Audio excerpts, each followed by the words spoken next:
Hello candidates, I am going to dictate you a passage from Progressive Magazine. So please get ready for the dictation. The dictation will start after 15 seconds.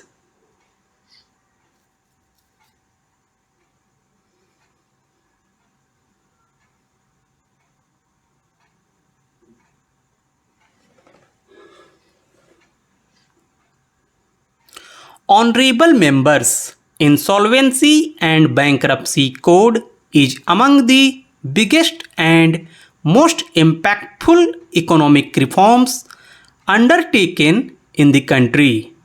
With the coming into force of this code, banks and other financial institutions have been able to settle directly or indirectly an amount of more than rupees 3,50,000 crore.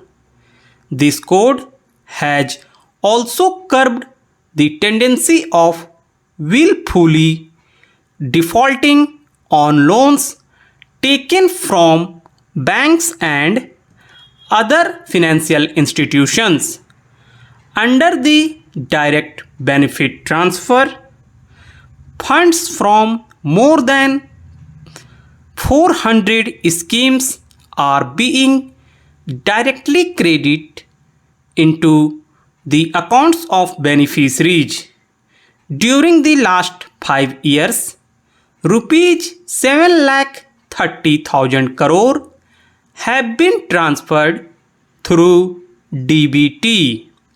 So far, not only has DBT prevented rupees 1,41,000 crore from falling into wrong hands, but it has also enabled deletion of names of about 8 crore ineligible beneficiaries. DBT will be further expanded in the coming days. I would urge the state governments to use DBT in more and more schemes. Infrastructure will play an important role in ushering in a prosperous India. My government's continuous endeavor has been to build infrastructure in an eco-friendly manner. Along with concrete, greenery has been made an integral part of the highway and expressway projects for supply of electricity.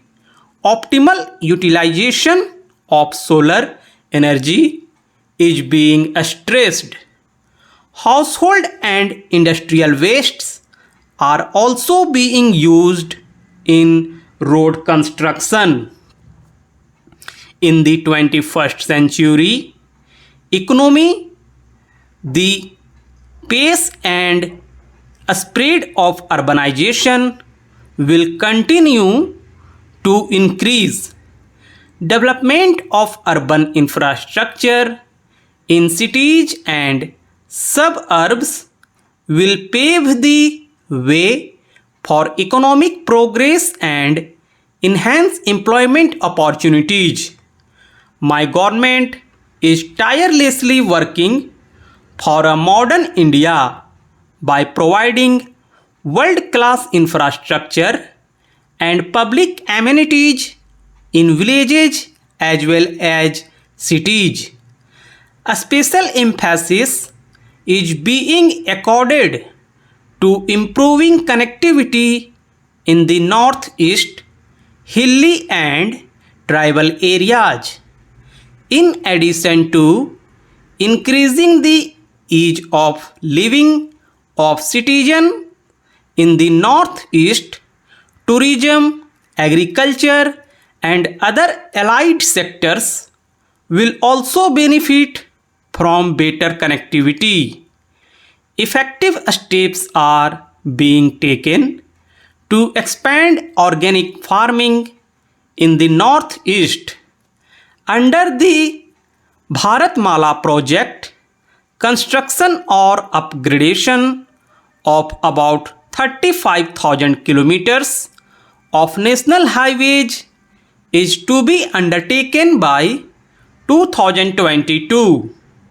In addition, under the Sagarmala project, a network of good quality roads is being constructed in coastal areas and areas adjoining ports in the vast country.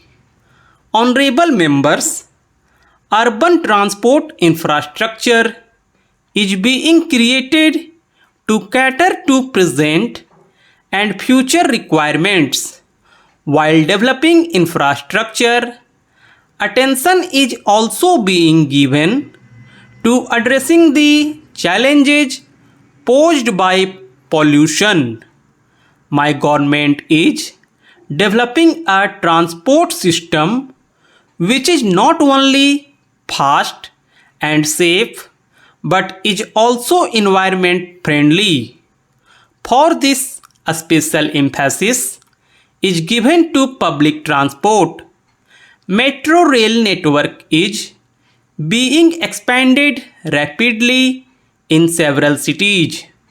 The facility of One Nation One Card has been launched to realize the dream of seamless mobility.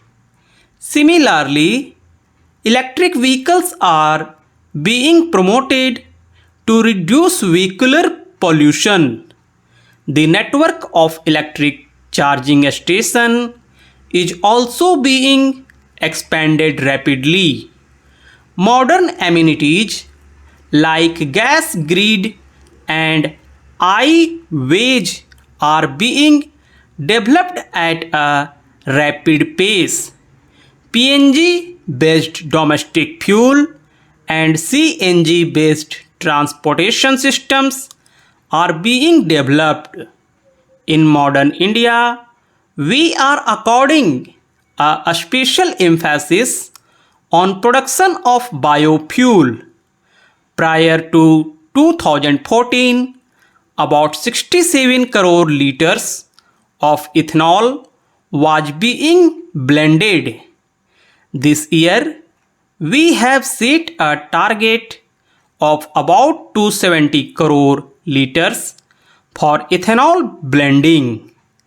Enunciating the use of blended ethanol will not only benefit our farmers but also safeguard the environment. Further, it will reduce import of petroleum products, thus saving foreign exchange. My government is fully devoted to make the flow of Ganga uninterrupted and pollution free. Recently, encouraging evidence of revival of aquatic life at several locations along Ganga have been reported. This year, during the Ardh Kumbh in Prayagraj, the cleanliness of Ganga and amenities provided to the devotees have made news throughout the world. My government has enhanced the dignity and self-esteem of every person who contributed towards the successful organization of Ardh Kumbh by honoring them. Under the Namami Gange scheme, my government will further accelerate the campaign for closure of drains, releasing effluents in the river Ganga. On the lines of river Ganga, the government will also endeavor to clean up other rivers such as Kaveri, Narmada, Yamuna and Godavari. My government is making earnest efforts for conservation of forests, wildlife, and the environment. In recent years, forest and tree cover has increased by more than 1%. During the last 5 years, protected areas in the country have also increased.